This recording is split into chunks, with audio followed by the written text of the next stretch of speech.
By the night of the 13th of October 1776, Benedict Arnold's navy was almost gone. Some vessels had been sunk, others had been captured. Arnold himself ordered the surviving ships run ashore and burned before their guns could be taken. Britain controlled Lake Champlain. By every normal measure, the Americans had lost. But the British had won too late. For months, General Guy Carleton had been assembling an invasion force in Canada. His army could not move south until the lake was cleared, and the lake could not be cleared until Arnold's 15 small vessels were destroyed. Now that task was finally complete. Only one enemy remained: winter. Carleton still had forts to take, supplies to move, and more than 100 miles of hostile country between his army and Albany. The cold was already closing the road ahead, so the victorious British fleet turned north. Arnold lost his ships, Carleton lost the year, and 1 year later, that missing season would help deliver an entire British army into the trap at Saratoga. In the spring of 1776, the northern edge of the American Revolution was collapsing. Only months earlier, rebel forces had marched into Canada, believing its French-speaking population might join the uprising against Britain. Instead, the invasion stalled before Quebec. General Richard Montgomery was killed during the failed assault on the city. Benedict Arnold was wounded in the leg. Smallpox moved through the American camps more efficiently than any British patrol. By May, the army that had entered Canada as an invasion force was trying to escape it. Men with fever staggered toward boats along the St. Lawrence and Richelieu rivers. Some could barely lift their muskets. Others lay beneath blankets in crowded hulls, while healthier soldiers pulled at the oars. Cannon, powder barrels, wounded men, cooking kettles, and whatever food remained had to be loaded before the British closed the distance. The retreat ran south through a corridor carved by water. From the St. Lawrence, the Richelieu flowed toward Lake Champlain. The lake stretched south toward Crown Point and Fort Ticonderoga. Beyond those positions, roads and waterways led toward the Hudson River and Albany. On a map, it looked like a narrow blue line. Strategically, it was an open door into the colonies. A British army moving south from Canada did not need to force its way across the mountains of New England. It could transport troops, artillery, ammunition, tents, and food by water.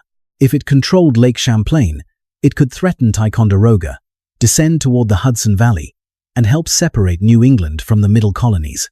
The rebellion's geography contained its own potential execution route. Guy Carleton, the British governor of Quebec, understood that opportunity. He had professional soldiers, experienced officers, naval resources, and control of the Canadian end of the corridor. The Americans retreating before him were sick, divided, and demoralized. From Carleton's perspective, the moment seemed almost perfect. The rebel invasion had failed. Their army was withdrawing. Their positions in Canada were being abandoned one after another. If British forces pursued hard enough, they might carry the counterattack deep into New York before the Americans could rebuild. But Carleton faced one physical problem. Lake Champlain was not a road. It was nearly 120 miles of open water. An army could move along its shores only slowly, dragging wagons and cannon through rough country. To move efficiently, Carleton needed transports. To protect those transports, he needed armed ships. As long as even a small American squadron remained on the lake, every supply boat heading south could be attacked. One surviving enemy gunboat could force an entire convoy to stop. The British had the stronger army, but without control of the lake, that army could not use its strength where it mattered. Arnold saw the same geography from the opposite direction. He knew the Americans could not defeat Carleton in an open battle. Crown Point was exposed. Even Fort Ticonderoga could eventually be approached if British troops and heavy guns moved freely down the lake. The Americans needed something between Carleton and the forts, not another army. A fleet. There was almost nothing available to build one. No established naval base. No reserve of trained sailors. No line of finished warships ready to launch. There were carpenters, forests, iron fittings, borrowed cannon, civilian boats, and a shrinking amount of time. That was enough for Arnold to see the real battle. The question was not whether the Americans could defeat the British invasion force. The question was where they could force it to stop. If Carleton reached the southern end of Lake Champlain before winter, Ticonderoga could face attack while the Continental Army was already fighting for survival around New York City. One delay could keep that door closed. One failure could leave it wide open.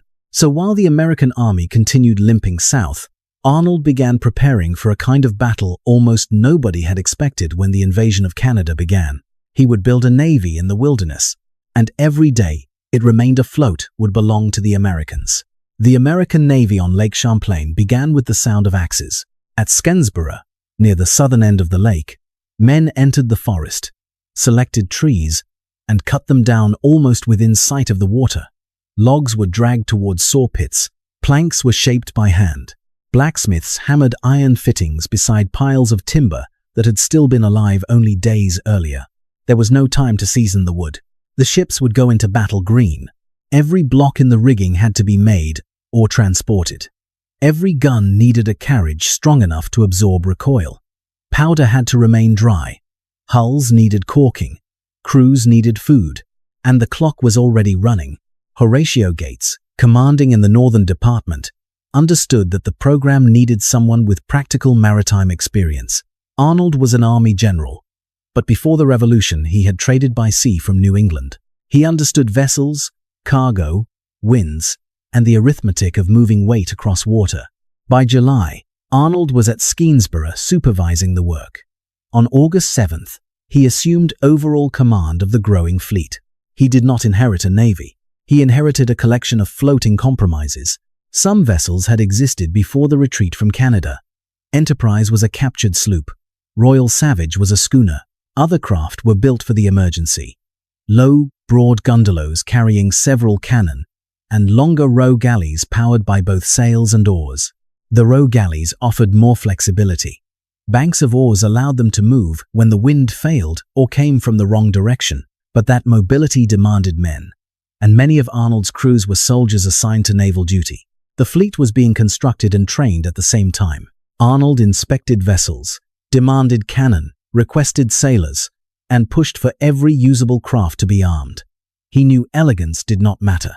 A badly finished gunboat with one working cannon was more valuable than a perfect ship launched after the British had already arrived. If the fleet launched too late, Carleton could enter the lake before Arnold had anything capable of opposing him. Arnold's fleet did not have to command the lake. It only had to make the lake unsafe. That distinction changed the campaign. The existence of any armed American fleet forced Carleton to answer with overwhelming naval power. He could not simply improvise a few transports, load his infantry, and move south. He had to build a fleet capable of hunting Arnold down. By late summer, vessels with names such as Congress, Washington, Trumbull, Philadelphia, New York, and Providence were joining the squadron. Their decks were crowded with guns, soldiers, rope, ammunition, and unfinished work. Fresh timber shrank and shifted. Crews drilled with oars. Artillerymen learned how differently a cannon behaved when the floor beneath it moved. It looked less like a navy than a shipyard that had broken loose from shore, but it was afloat. And somewhere to the north, Carleton had to decide how much of the autumn he was willing to spend building the force required to destroy it. North of Lake Champlain, the British answered Arnold's wilderness navy with the resources of an empire. Their construction center stood at St. John's on the Richelieu River. During the summer of 1776, the settlement became a military shipyard crowded with carpenters, sailors, soldiers, cannon, rigging, and timber. Royal Navy personnel worked beside Army engineers. Hulls rose near the riverbank, while guns and naval stores moved inland from the St. Lawrence.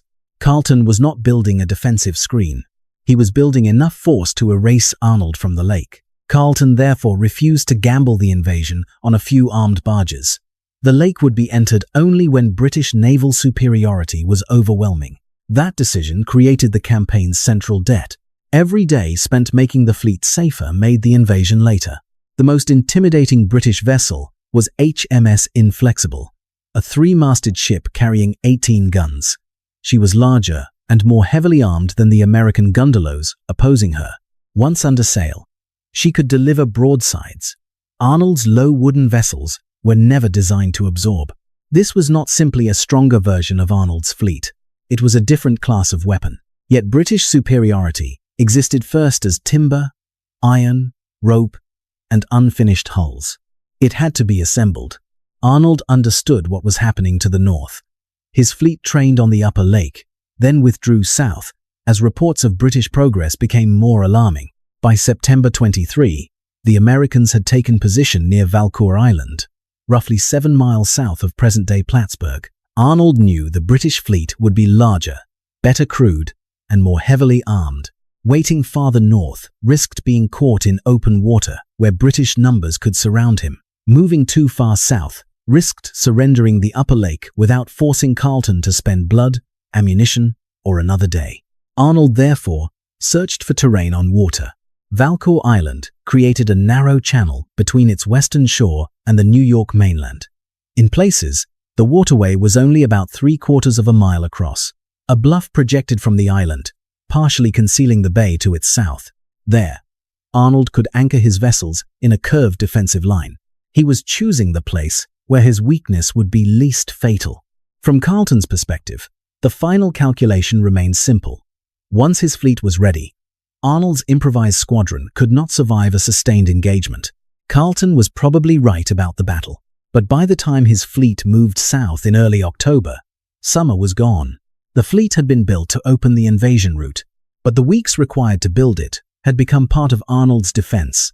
On October 11, British sails finally appeared north of Valcour Island. The Empire had completed its weapon. Now it had to destroy 15 small vessels before the season closed around them both. At dawn, the American fleet waited in silence behind Valcour Island.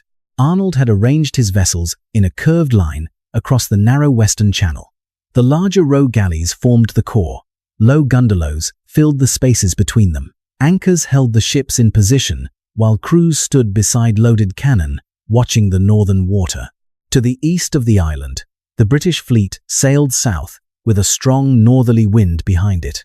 That wind carried them past Arnold. For a moment, the British did not see the Americans hidden inside the western bay.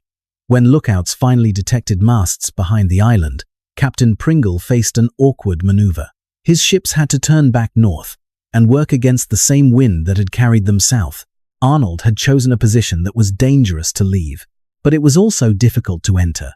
The British could not simply surround the Americans in open water. Their largest vessels needed room to turn. The narrow channel restricted their approach, and the wind prevented several of their most powerful ships from joining the action immediately.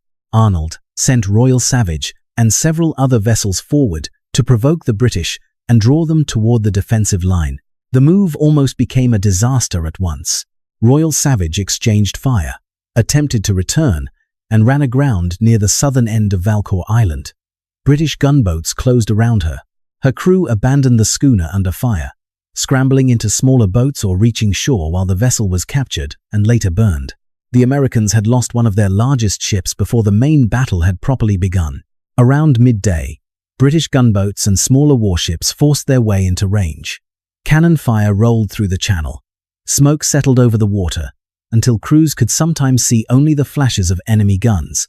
The battle became a contest of wood against iron.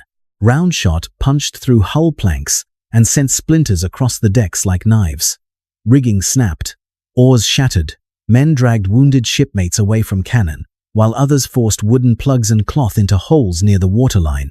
If one anchor cable broke, a damaged vessel could swing out of line and expose the ships beside it. Arnold commanded from Congress, one of the largest American row galleys. He sent orders by small boat, shifted fire toward the closest British vessels, and kept the Americans firing even as damage accumulated. The British schooner Carleton moved close enough to strike Arnold's smaller vessels with repeated cannon fire. The Americans answered by concentrating their guns on her. Carleton's decks became a killing ground. Her commander was wounded. Crewmen fell around the guns. Rigging and hull suffered severe damage, and the schooner had to be pulled away.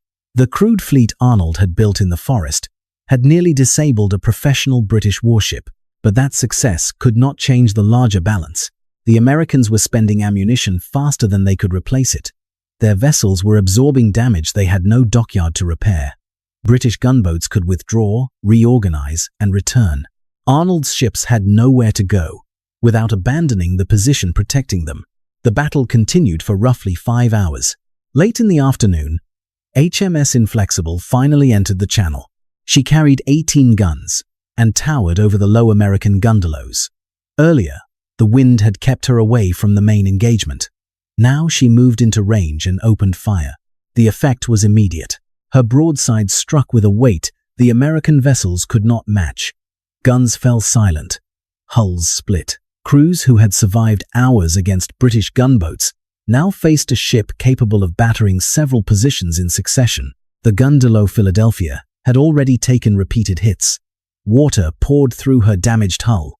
Her crew worked the pumps and tried to keep the cannon firing, but the vessel settled lower as darkness approached. At roughly 6:30 that evening, Philadelphia sank. She went down with equipment, cannon, and a heavy iron shot lodged in her hull. More than a century and a half later, that shot would still be found inside the preserved wreck. By sunset, Arnold's fleet remained in position, but only in the narrowest sense. Royal Savage was gone. Philadelphia lay beneath the lake.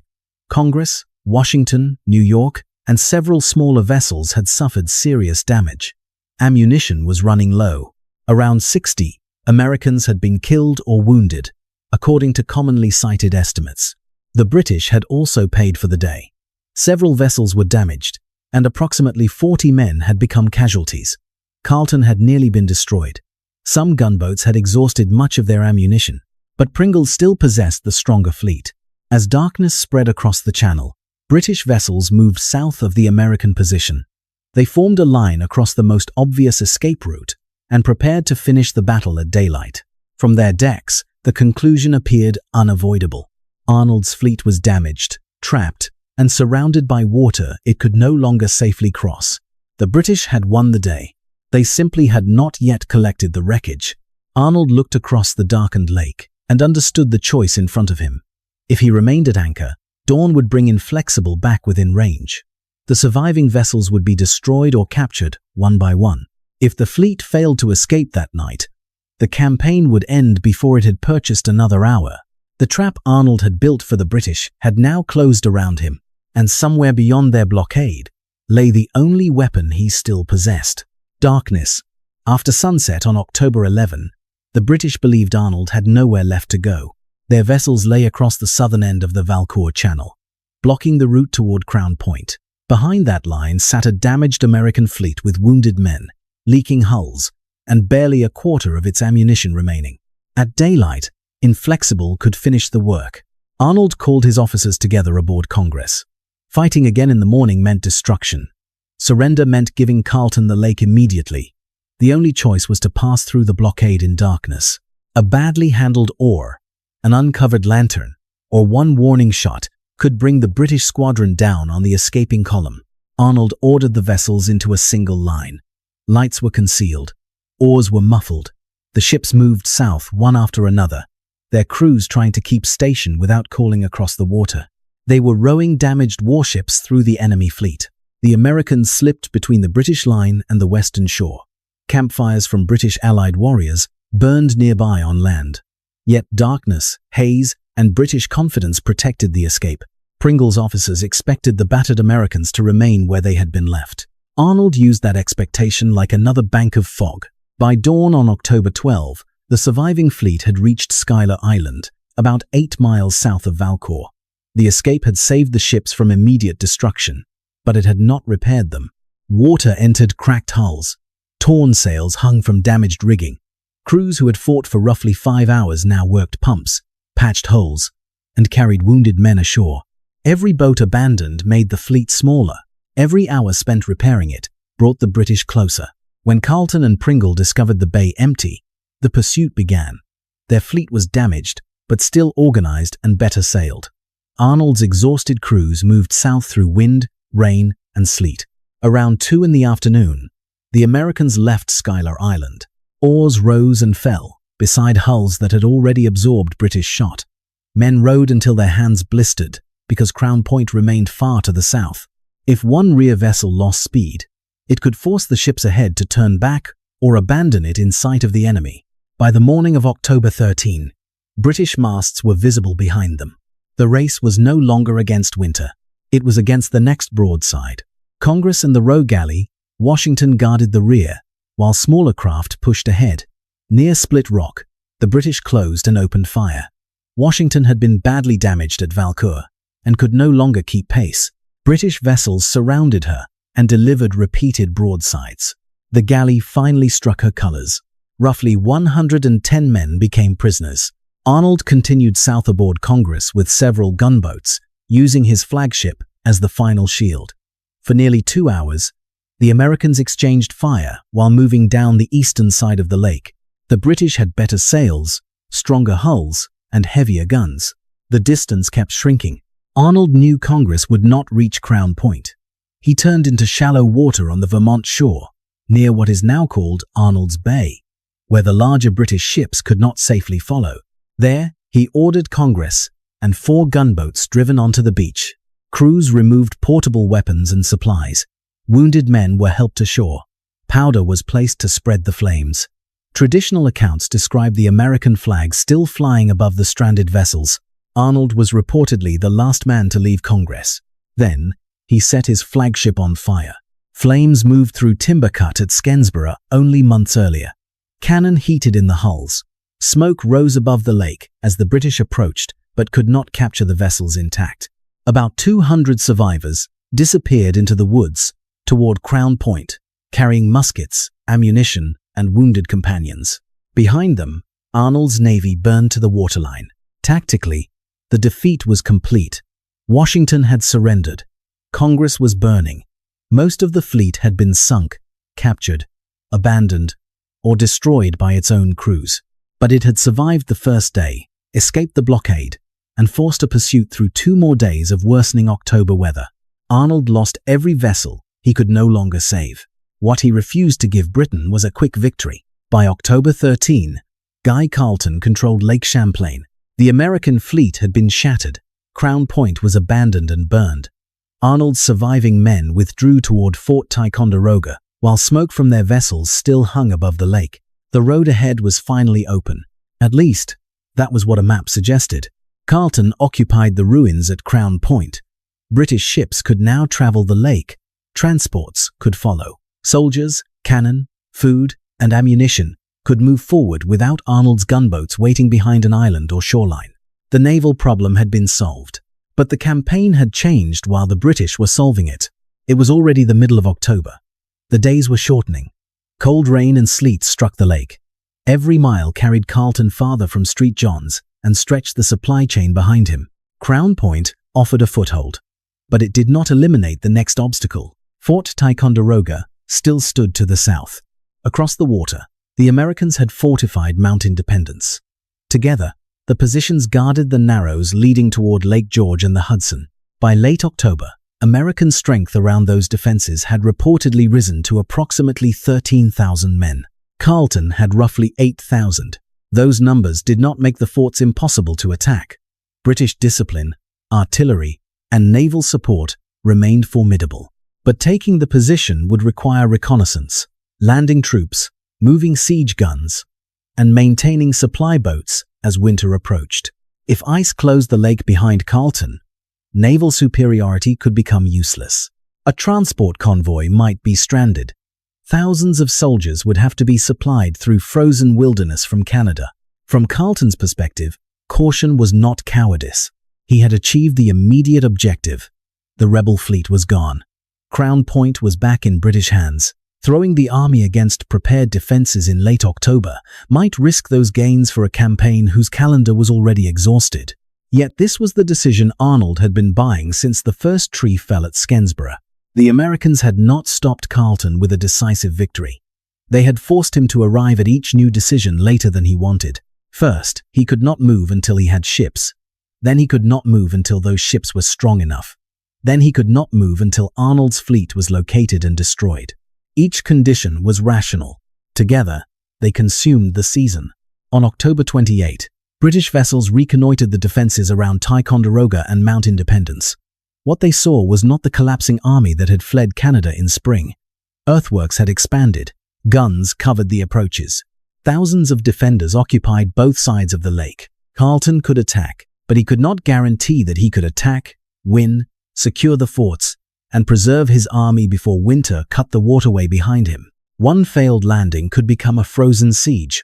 One delayed convoy could leave men without food. One early freeze could turn the invasion corridor into a trap pointing north. Soon afterward, Carleton made the decision that transformed Valcour Island from a tactical American defeat into a strategic reprieve. He withdrew. British troops left Crown Point and returned toward Canada for the winter. The vessels that had taken months to construct sailed north. Camps were dismantled. Stores were removed. The invasion route remained open on paper, but no invasion army was using it.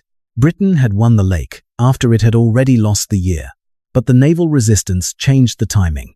The next major British drive south from Canada would not begin until 1777.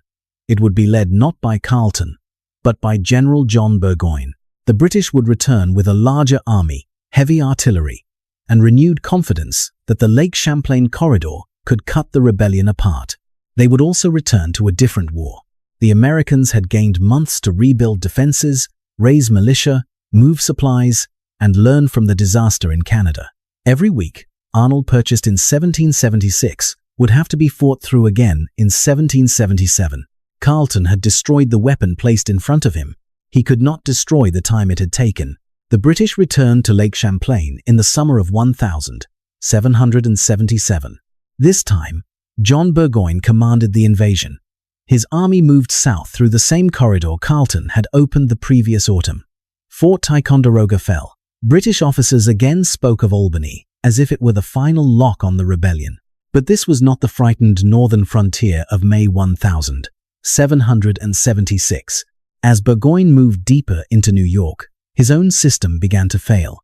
Roads slowed his artillery. Supply lines lengthened. Supporting columns failed to appear when expected. American forces gathered around him, instead of dissolving before him. On the 17th of October 1777, 1 year and 4 days after Arnold burned Congress near Split Rock, Burgoyne surrendered his army at Saratoga. More than 5,700 British and German troops laid down their arms. The campaign, designed to divide the colonies, had delivered an entire British field army into captivity. Valcour Island did not cause Saratoga by itself. Saratoga depended on American resistance, British coordination failures, difficult terrain, militia mobilization, supply problems, and decisions made by commanders on both sides.